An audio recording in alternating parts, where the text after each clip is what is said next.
Hey, what's goody, Frye gang? With the side order trailers being out for a while, there's a chance you heard of them being compared to a game called NieR Automata.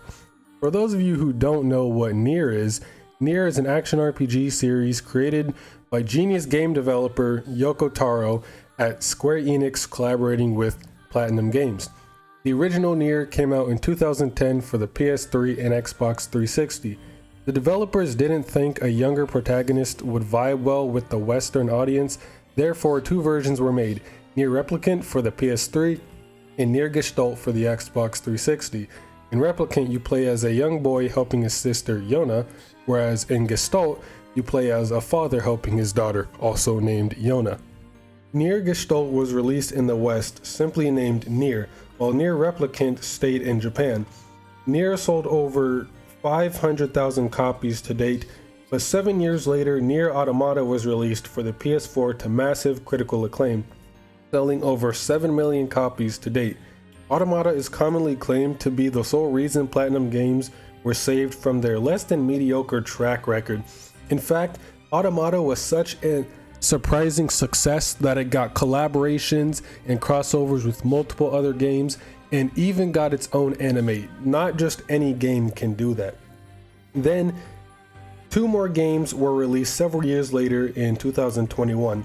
Those were being a remake of the original NieR Replicant and a more controversial game, NieR Reincarnation. Reincarnation is typically disregarded by the fanbase due to it being a free-to-play mobile gacha game, so you can kind of already see how that goes. However, the story is no less deep and thought out as the other games. It's just as important as the other two games in the series. NieR is a series with gorgeous soundtracks and even more impactful stories. However, NieR is a spin-off of an older series by Yoko Taro called Drakengard or Dragon Dragoon in Japan. NieR is to Drakengard like what Persona is to Shin Megami Tensei. The secret joke ending of Drakengard 1, which was snuck in near the end of development by Yoko Taro as a joke, actually led to the entire NieR series. Yeah. Series is very confusing and convoluted, which is a staple for Yoko Taro. He's one of the biggest trolls in the entire gaming industry. For example, have you wondered why the R is capitalized in the title? Simply because Yoko Taro just thought it would look cool. No, that's actually the reason. Or better yet, there are 26 endings in NieR Automata, 5 being real endings, with there being 21 joke endings that you could get at seemingly any time. Alright, if you don't know exactly how to trigger each one, you could just be normally playing through and get one of the random endings. Alright, it's kind of funny. As is the case with most games from Platinum, replayability is the most important factor of NieR. You typically need to play the game 3 to 5 different times in order to get the full grasp of the story. Now this may seem tedious and excessive, but each playthrough is different. The story and events that play out are different depending on what route you are on, and sometimes you even play as completely different characters. Despite all the goofiness, the games are incredibly deep in philosophy and evoke very strong emotions. There's a reason why many, including myself, love this series so much. It's a timeless series. I really do recommend experiencing it for yourself with as little spoilers as possible. But if you want to learn more, I highly recommend checking out this playlist by Brando SP. I will be linking it in the description. He goes more in detail, and if I tried to explain all the lore, this video would be 6 hours long. So if you want to know all of the stuff and all the lore that happens outside of the games, I definitely recommend checking out these videos. Now that my car salesman pitch of trying to sell you this game is over, how is any of this related to Side Order? Well, if you look closely, Side Order takes a lot of inspiration from NieR Automata specifically.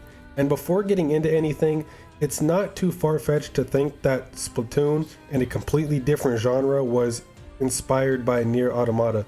I truly can't emphasize how influential this game really is.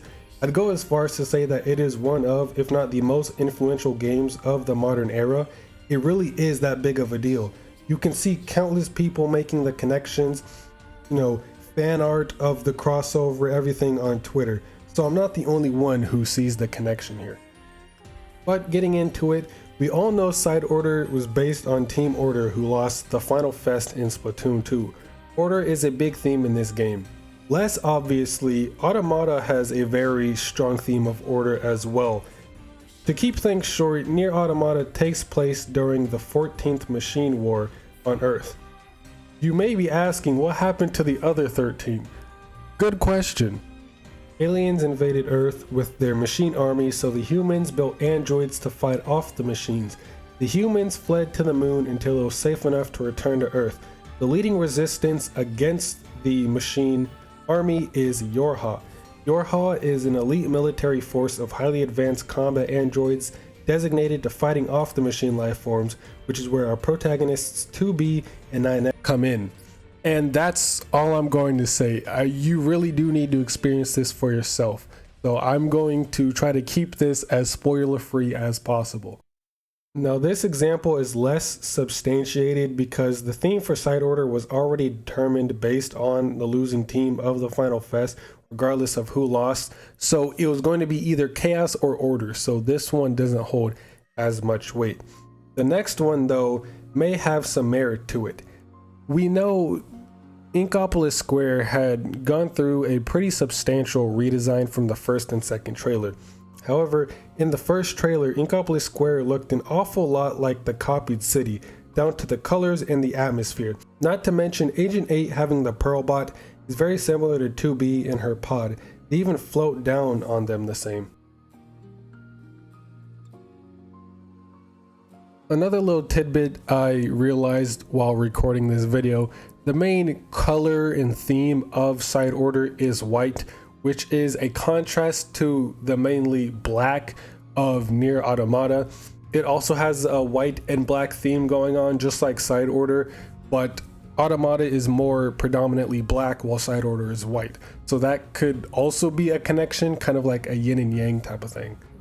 In Side Order, color chips were revealed. We can put them in our palettes to give us various bonuses and advantages.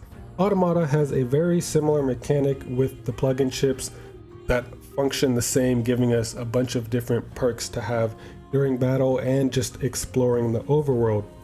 And speaking of color chips, we received them from Deadfish, who may also have some similarities to a NieR character, but this one is a bit more of a stretch. I'm not gonna go completely into it, but they do have some similarities, Deadfish and Emil. They also have a large white orderly tower as a massive plot detail in both of the games. The tower in Automata is where the main story revelation happens, and the same will be true for Side Order because, well, the whole game takes place in the Spire of Order, which is a massive white tower.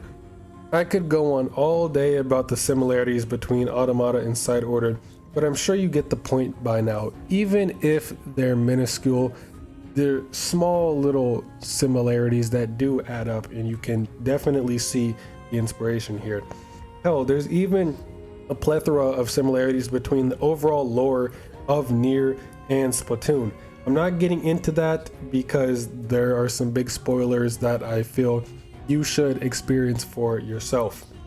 Keep in mind, none of this really proves anything, but there's a high likelihood that Side Order was at least inspired by NieR Automata.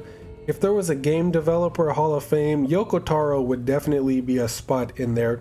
Even though his repertoire isn't as vast as others, his games have had such an impact on people that he'll go down as a legend. Despite being the biggest troll, he damn sure knows how to make a game.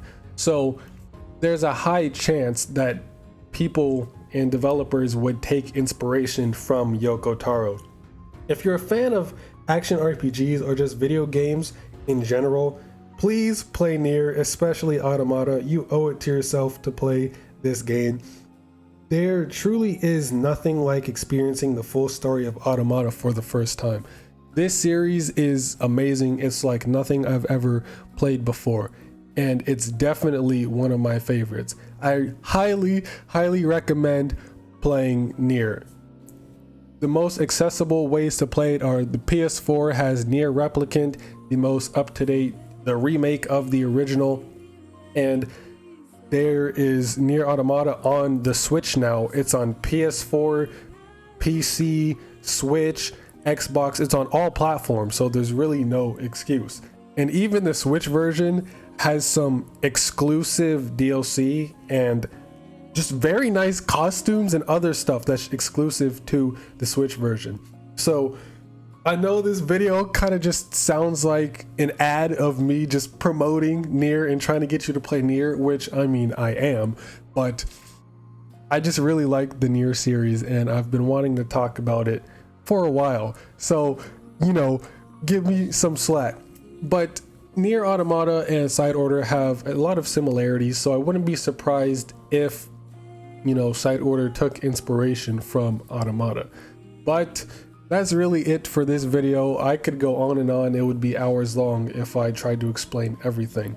But this is just kind of like a surface level to show you that there are some similarities.